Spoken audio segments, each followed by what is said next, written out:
आपल्या वादग्रस्त विधानांमुळे नेहमी चर्चेत असणारे भाजपचे आमदार गोपीचंद पडळकर हे पुन्हा एकदा बरळलेले आहेत। नाव न घेता पवार कुटुंबावर पडळकरांनी गलिच्छ भाषा वापरली। पडळकरांनी पवार कुटुंबियांवर आक्षेपार्ह टीका केल्यानं नवा वाद निर्माण झाला आणि त्यामुळे भाजपचं नेतृत्व गोपीचंद पडळकरांना समज कधी देणार हा प्रश्न उपस्थित होतोय। सासू ख्रिश्चन आहे, नवरा ब्राह्मण आहे, बाप मराठा आहे, असं कॉकटेल घर आहे। मंगळसूत्र चोरीच्या प्रकरणामध्ये हातामध्ये बेड्या घालून तुम्हाला पोलिसांनी अटक केली होती। माज जो सत्तेच्या लोकांना आलेला आहे, हा माज आता लोकांनी उतरवला पाहिजे। नाव पडळकर गोपीचंद, काम बरळण्याचा छंद असं म्हणण्याची आता वेळ आली आहे। कारण सातत्यानं वादग्रस्त वक्तव्य करणारे भाजप आमदार गोपीचंद पडळकर पुन्हा एकदा बरळले। पडळकरांनी नाव न घेता पवार कुटुंबियांवर अत्यंत गलिच्छ भाषेत टीका केली आहे। सासू ख्रिश्चन, नवरा ब्राह्मण, बाप मराठा आणि आई दुसरीच, असं एक कॉकटेल घर आहे, असे आक्षेपार्ह शब्द पडळकरांनी वापरले। एका गटाची लोक त्या मोर्चात पुढं पुढं पुढं पाहतायत, ते घर पण तसंच आहे। ते घर एका दिवशी दगडू सेठ गणपतीच्या तिकडं मटण खाऊन जातात। तुम्हाला सगळ्यांना माहित आहे ते घर कोण आहे। त्याचे सासू ख्रिश्चन आहे, नवरा ब्राह्मण आहे, बाप मराठा आहे, आई कुणी आहे, असं कॉकटेल घर आहे।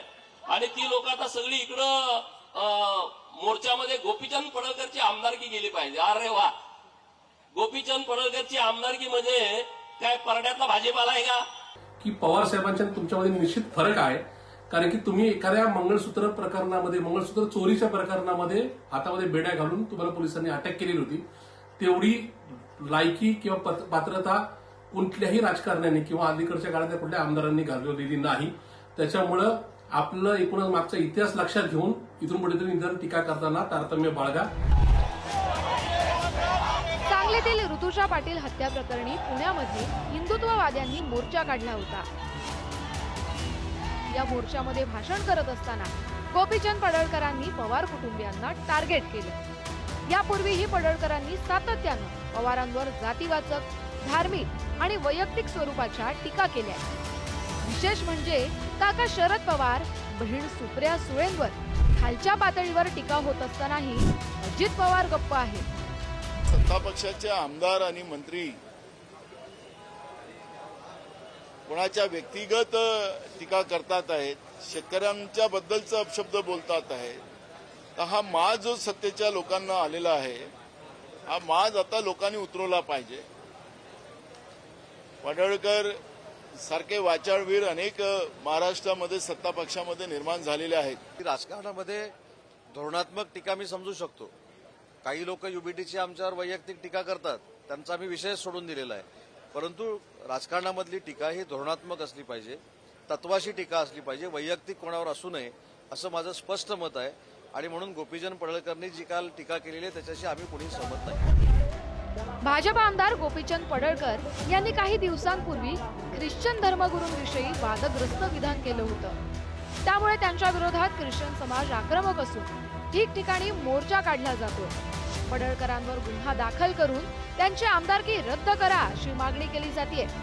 विशेष म्हणजे पुण्यातील मोर्चातही पडळकरांनी ख्रिश्चन धर्माविषयी वादग्रस्त वक्तव्याची मालिका सुरूच ठेवली आहे। पण अडगळी टाकतो ते सगळं साहित्य देवाऱ्यात टाकलंय आणि देवाऱ्यातले देव या पादऱ्यांनी नदीमध्ये विसर्जित केलेत। देवाला शिव्या देतात, हे तुमच्याकडे आल्यावर काय करतात, हे गोडगोड बोलून घुसतात।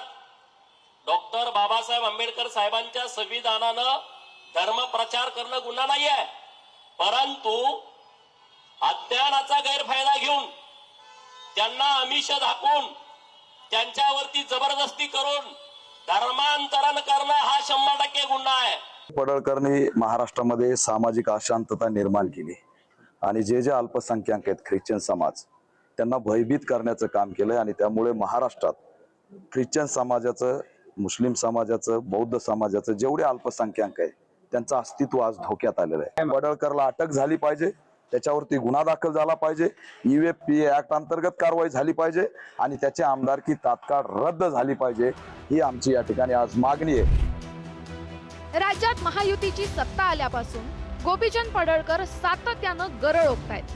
त्यांच्या भाषणांची शैली नेहमीच उन्माद दाखवणारी आणि वाद निर्माण करणारी आहे. मात्र त्यांच्या विधानांवर सत्ताधारी भाजपकडून कोणतीही कारवाई होत नाही.